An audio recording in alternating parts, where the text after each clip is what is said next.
World military experts said the U.S. will win and fight China fighting in South China Sea.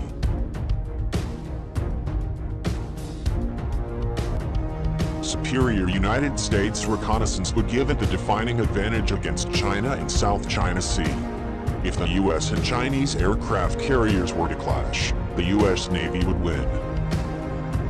And who makes the prediction? A Russian military expert.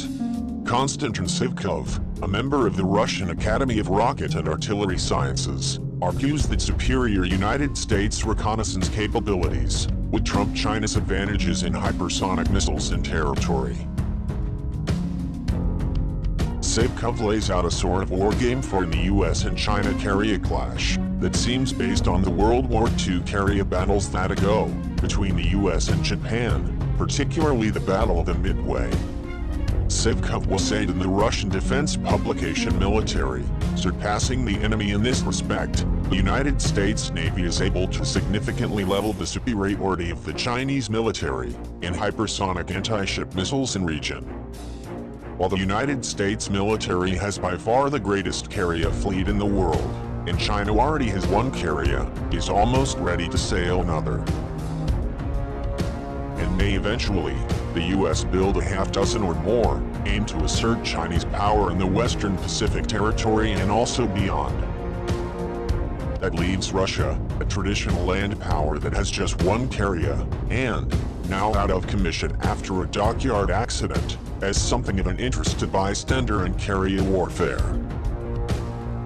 The People's Liberation Army Navy will seek an engagement within range of its hypersonic missiles launched from land and by bombers in region.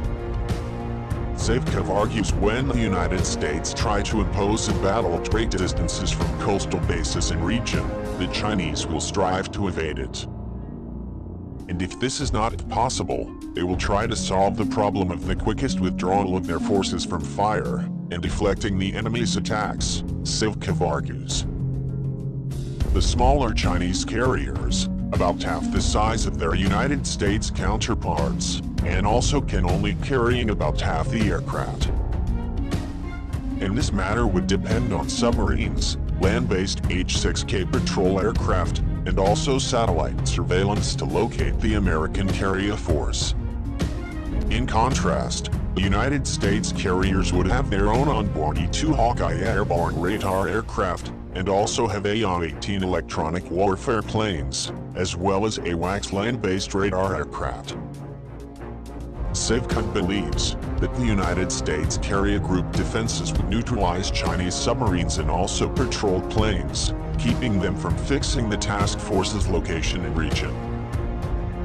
And while Chinese satellites would pass overhead too swiftly to maintain continuous contact. Meanwhile, the United States military aircraft and submarines would find the Chinese force, and while the U.S. Navy subs would attract the Chinese fleet with anti-ship missiles. However, Sivkov doesn't detail his methodology, he does point to quantitative estimates that show that the Chinese battle fleet could only obtain a rough location of the U.S. Navy ships. And while the Americans would have a much better fix on Chinese ship locations, Sivkov said. Sivkov writes at this stage of the battle, the parties will already suffer certain losses, and the Chinese may lose 1 or 2 submarines, a surface ship, 2 or 3 reconnaissance aircraft, and 2 or 4 fighter jets in stage of the battle. The United States are less likely to lose 1 submarine, as well as 1 or 2 scout planes, and also 2 to 4 fighters, he said.